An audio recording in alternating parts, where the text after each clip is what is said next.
So MT2 just finished that. It was basically crosswinds, V1 cuts, aborted takeoffs due to fires or APUs.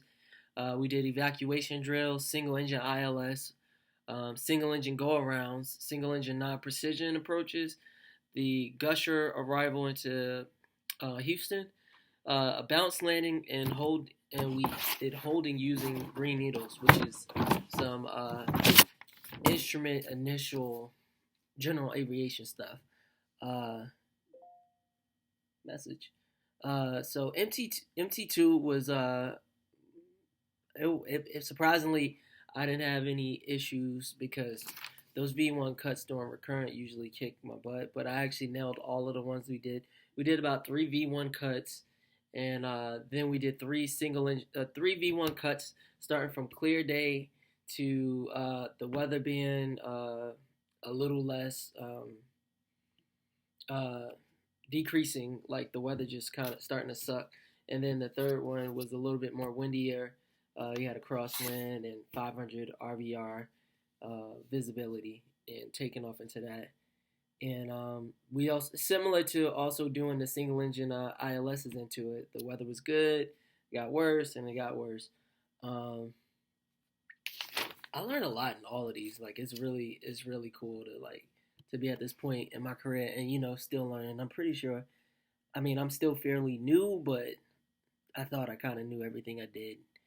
So MT2 non-precision Campa vectored at 4,000. Oh, these are just notes that he discussed with us before we went in.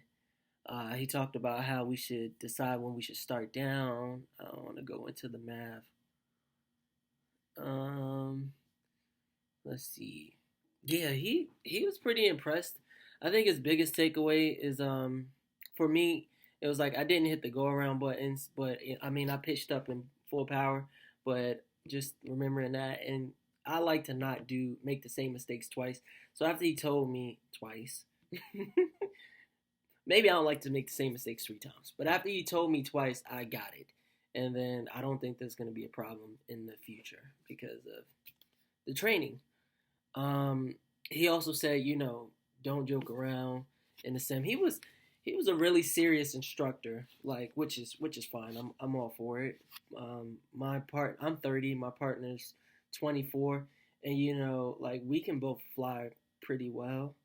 Um, so when we did mess up some stuff, I'd laugh at him, and he just was more so like he, most instructors would laugh with you too. He wasn't one of those. He's like which I respect. He's like train like you would fly because if something like this happens to you, you want to be able to put your best foot forward, which is R.I.P. to Kobe. That's I'm pretty sure that's how Kobe practices, and that's why he was as good as he was. But R.I.P. to Kobe. Um, yeah, that was. It wasn't anything too special. Those V1 cuts were very interesting. The boarded takeoffs nailed that. Ran the QRH, all of that good stuff. Evacuations. Um, why did we evacuate? We evacuated because we had an engine fire. Which, if you have an engine fire, and you shoot your engines have two fire bottles, fire extinguishers, and you shoot the first one. The fire goes out, you're good. You can stay in the plane. You shoot the second one, and it doesn't go out. Now you no longer have any fire protection, so our QRH tells us we have to evacuate. So that's what we did. We ran that drill, which was very interesting. And pretty much evacuation drill is read and do. You don't have to have anything memorized.